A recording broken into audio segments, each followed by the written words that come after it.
Magandang umaga sa inyo mga bata. Okay, magsitayo ang lahat para sa ating maiksing panalangin. In the name of the Father, the Son, the Holy Spirit. Amen. Father God, maraming salamat po sa araw na ito. At sana po, gabayan niyo po kami sa aming mga aralin ngayong araw. In Jesus' name, Amen. Okay.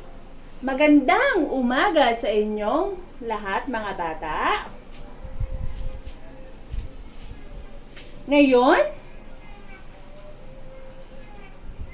bago tayo magpatuloy, atin munang awitin ang pinamagatang Ako.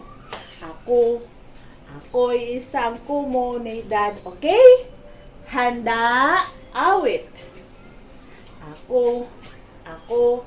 Ako'y isang komunidad. Ako'y isang komunidad. Ako'y isang komunidad. Ako'y isang komunidad. La la la. Sumayaw-sayaw at umindak-indak. Sumayaw-sayaw katulad ng dagat. Sumayaw-sayaw at umindak-indak. Sumayaw-sayaw katulad ng dagat. Okay. Magsiupo na ang lahat. Meron bang nagliban ng klase ngayong araw? Sa row 1? Row 2? Row 3? Opo, walang lumiban sa klase ngayong araw. So ngayon, bigyan ng 5 bagsak ang ating mga sarili. 1, 2, 3, 4, 5. Okay. Bago tayo magpatuloy, meron akong 3 paalala dito sa loob ng klase. Una, umupo ng maayos. Pangalawa, tumingin at makinig sa guro. Pangatlo, ugaliing magtaas ng kamay kung nais, magtanong o magsalita. Nagkaintindihan ba tayo mga bata? Okay. Mahusay. So ngayon, ating babalikan ang ating nakaraang aralin tungkol sa pananakop ng mga Kastila sa pamamagitan ng pinaghalong letra. Okay, unang paaralan na itatag sa panahon ng Kastila. Okay, ano nga ba ito? Anong pinaghalong letra na ito? Ano yon? Parokyal. Ang parokyal ay unang paaralan na itatag sa panahon ng Kastila. Pangalawa, unang guro sa panahon ng Espanyol, Claudine.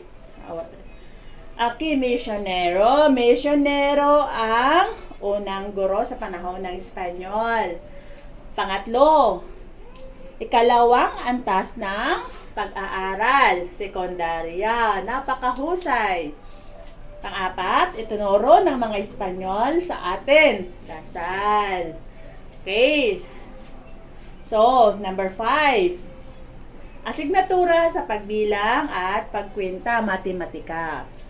So, ngayon, meron akong ipakita sa inyo na isang larawan. Okay. Tingnan mabuti ang larawan at ano ang ginagawa nila. Maaari nyo bang ipaliwanag sa akin itong larawan na ito? Okay, nagturo magbasa ang mama. Magaling. Chloe, tinuturoan ng mama ang bata. Okay, napakahusay. Nakikinig sa tinuro ang bata. Okay, napakahusay ninyong lahat. So, ang lahat ng inyong sagot ay tama. So, ang larawan na ito ay may kaugnayan sa ating paksa ngayon. Ang ating paksa ay sistema ng edukasyon na ipinatupad ng mga Amerikano sa Pilipinas. So ngayon, sa inyong palagay, ano bang ibig sabihin ng edukasyon? Ang edukasyon ay pagbabasa. Magaling! Okay, Randy. Ano-ano pa ang kahulugan ng edukasyon? Pagsusulat. So, isang parte din yan ng edukasyon. Okay, Chloe. Okay, ang edukasyon ay isang pagbaybay. Napakahusay. Okay. Isa pa ang kahulugan ng edukasyon. Okay, arithmetic or matematika. Okay. Magaling. Lahat ng mga sagot ninyo ay tama. So ngayon, ang edukasyon ay simbolo ng pananakop ng mga Amerikano. Ngayon, ang Katolisismo naman ay simbolo ng pananakop ng mga Kastila. Okay. Noong Mayo 1898, sinimulan ang pagkakatatag ng pampublikong paaralan. So, 1898. So, ang Thomasites naman ay sila yung guro ng panahon ng mga Amerikano na dumating dito sa Pilipinas. Nakasakay sila sa USS Thomas. Okay. So, ang bilang nila ay 600 silang lahat. So, noong Agosto 23, 1908 naman ay dumaong sa bansa ang barkong USS Thomas. Okay, sakay ang 600 na kung saan sila ang nagsalba sa kumunoy ng mga kamangmangan ng mga Filipino noon. So, ngayon, dumaang tayo sa mga batas na pinatupad ng mga batas at kautusan na pinatupad ng mga Amerikano sa Pilipinas. Okay. Unang batas bilang 74 na kung saan nagtatakdang libreng edukasyon, napatakarang edukasyon para sa lahat. So, libreng matrikula, libreng kagamitan sa paaralan. Okay. Meron akong ipapakita sa inyo na isang larawan. Okay. Ano mga yan? Okay, Burgos Unit 1 Elementary School. Ang Burgos Unit 1 Elementary School ba ay may libreng edukasyon, libreng matrikula, libreng bag, lapis, papel, at iba pa. Okay, sa tingin niyo meron bang libre? Okay, very good. May libreng edukasyon at matrikula katulad ng lapis, papel, ballpen, at iba pa. Okay. Naintindihan ba? Okay, proceed tayo. So, merong dalawang departamento ang public instruction. So, ano-anong mga ito? Normal school, tsaka ang trade school.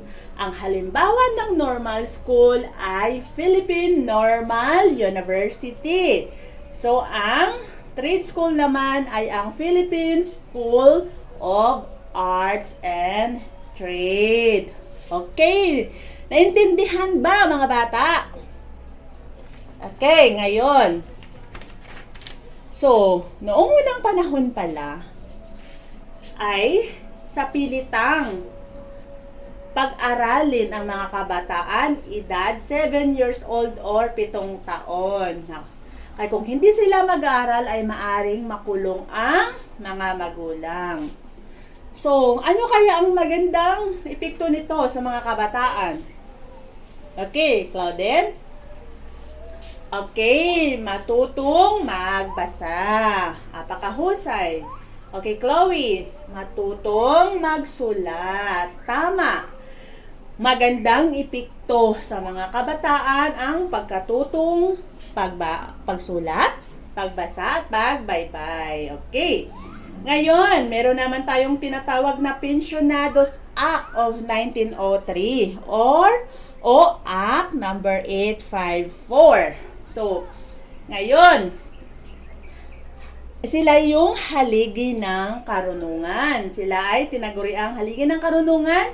So, ang mga kursong medisina at abogasya. So, Ang mga Pilipino noon ay pinahintulutan silang makapag-aral sa Estados Unidos na makapagtapos sa kanilang mga kursong katulad ng medisina, abogasya at edukasyon. So ngayon, pag once na makatapos na sila sa pag-aaral ay maaari na silang bumalik dito sa Pilipinas na kung saan sila na rin ang mga guro at professor. Sila na rin ang magtuturo sa kapwa Filipino. Okay.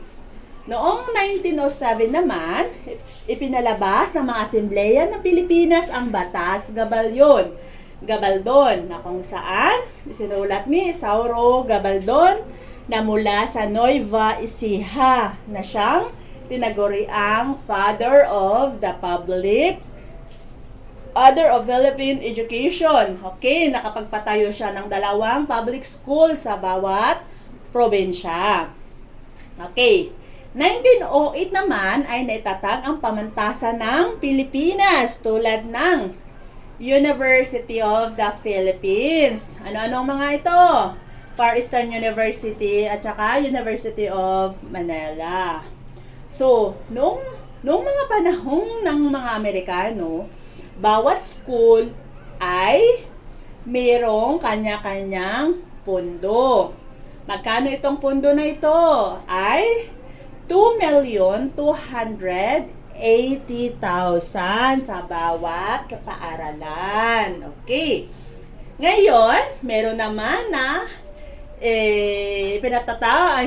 meron namang universidad, meron namang eskwelahan o paaralan sa exclusive lang sa mga kababaihan. So, ano-anong mga university ito?